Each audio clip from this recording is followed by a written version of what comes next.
안녕하세요, 작가 반지상입니다. 반갑습니다. 오늘은 또 제 수강생분 입찰을 하고 돌아가는 길입니다. 서울 법원에 오랜만에 갔거든요. 북부지방법원에서 돌아오는 길인데 여전히 사람 많네요.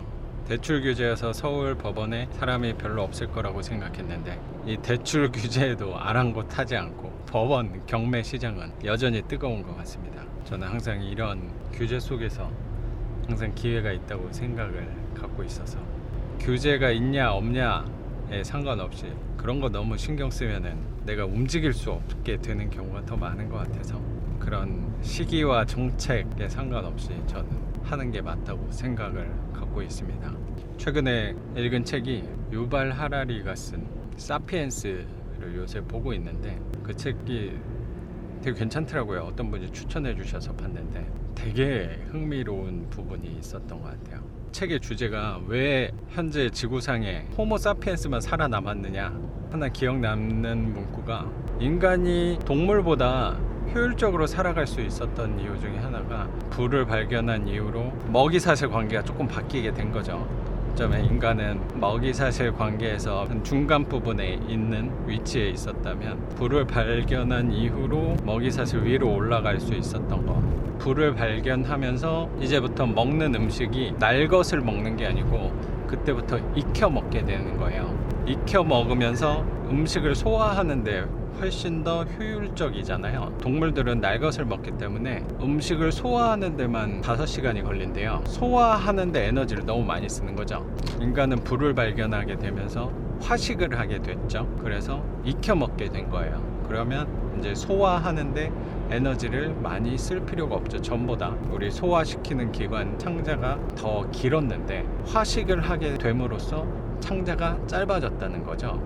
또 그 계기로 인해서 뇌가 커질 수 있다. 결국에 현재 살아남은 종은 호모사피엔스가 됐다라는, 인간만 살아남을 수 있었다. 그리고 인간이 먹이사슬의 최상위에 올라갈 수 있었고 두뇌를 잘 활용할 수 있게 됐다. 호모사피엔스가 살아남게 됐다. 뭐 그런 얘기를 하더라고요. 이 인류 진화 관점에서 본다면 저는 굉장히 설득력 있는 얘기라는 생각이 들더라고요. 화식을 발견하면서 인간의 몸이 효율적으로 바뀐 거예요. 창자가 더 짧아지고, 그러면 짧아지면 더 소화시키는 데 에너지를 쓸 수 없으니까 그 에너지를 다른 데 활용을 할 수 있었던 거. 그리고 뇌가 커지게 되는 또 계기가 돼서 인류가 진화할 수 있었다라는 얘기였는데 저는 그 부분이 되게 공감이 됐던 게, 저는 항상 뭐 책을 보면 저한테 적용을 항상 많이 해보거든요. 아, 나도 반지하를 발견했기 때문에 지금 자유로운 삶을 살 수 있는 거 아닌가, 지금 경제적인 자유를 누릴 수 있지 않았나라는 생각이, 그 이야기를 보고 생각이 들더라고요. 제가 만약에 반지하를 하지 않았으면 지금처럼 많은 부동산을, 제가 27채 낙찰을 받았는데 부모한테 물려받은 게 많은 것도 아니고 돈이 많은 사람이 아닌데 반지하를 27채, 뭐 반지하뿐만 아니고 지상층도 있습니다. 주택을 27채를 취득할 수 있었던 이유는 정확히 반지하를 했기 때문이라는 생각이 들더라고요. 반지하를 발견하지 못했으면 제 삶에서 그만큼 집 채수를 늘릴 수 없었을 거라고 생각이 들어요. 다른 관점처럼 계속 몇 개를 취득을 했다가 파는 관점, 시세차익을 보는 관점으로밖에 갈 수 없었다고 생각이 드는데, 왜냐면 가진 내 돈이 한계가 있으니까. 근데 반지하는 대출도 굉장히, 일반 매매 시장에선 그렇지 않는데 경매 시장에선 굉장히 대출에서 가장 유리한 물건이, 주거형 부동산에서는 반지하가 독보적이에요. 이거를 사람들이 좀 잘못 알고 계시는 분들도 종종 계시는 것 같은데, 경매에서 대출이 유리하다, 대출이 유리한 부분이 있죠. 왜냐면 감정가와 낙찰가라는 개념이 있기 때문에. 근데 아파트가 경매 대출에서 유리할 거라고 생각을 하시는데 아니에요. 반지하가 제일 유리해요. 경매 대출은. 경매이기 때문에 대출이 사실 유리한 부분이 있고, 그래서 내가 가진 돈이 작잖아요. 그 작은 돈을 가지고 물건을 27개를 늘릴 수 있었다는 생각이 들더라고요. 물론 반지하가 아니었으면은 이렇게 하기는 제 생각에 불가능했을 거라고 생각을 들어요. 제 월급 갖고 모아가지고 순전히 모아가지고 저는 다 늘린 거거든요. 근데 제가 다녔던 회사가 월급을 많이 주는 회사도 아니었고 그냥 평범한 회사원이 그렇게 자산을 늘리기는 쉽지 않았을 거라고 생각을 해요.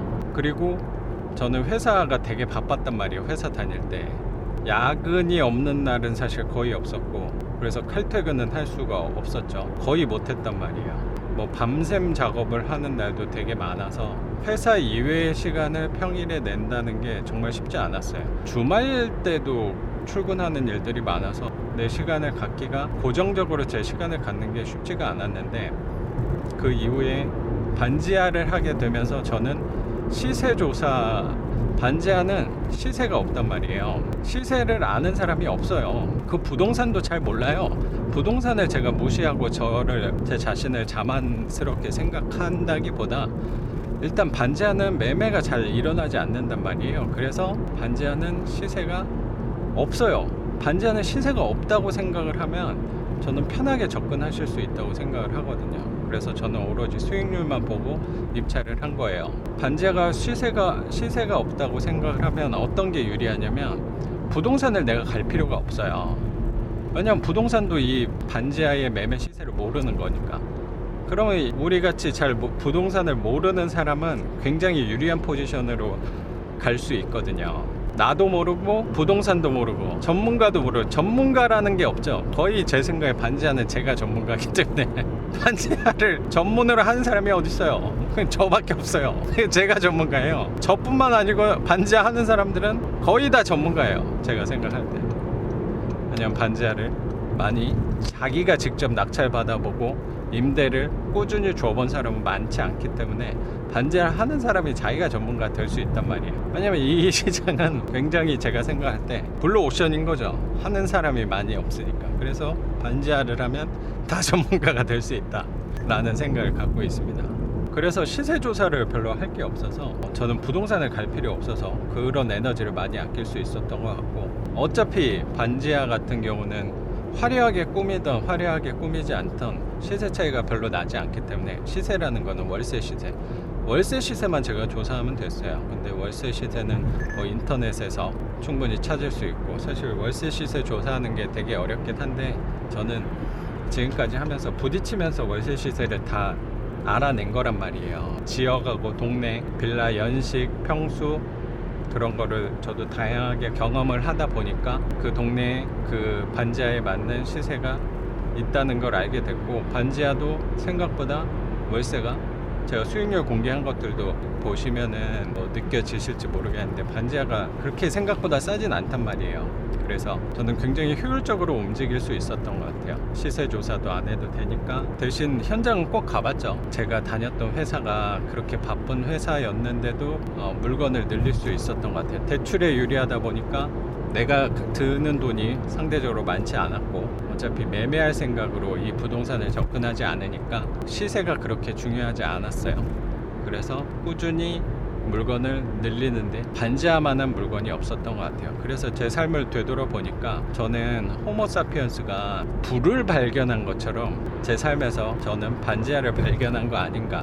뭐 신화에 따르면 프로메테우스가 불을 제우스한테 훔쳐서 가져다 준 거잖아요. 그래서 그 불 덕분에 인간이 효율적으로 진화를 할 수 있었던 것처럼, 제가 반지하를 발견했던 것도 어쩌면 제 삶을 진화시키는데 기여를 한 게 아닌가.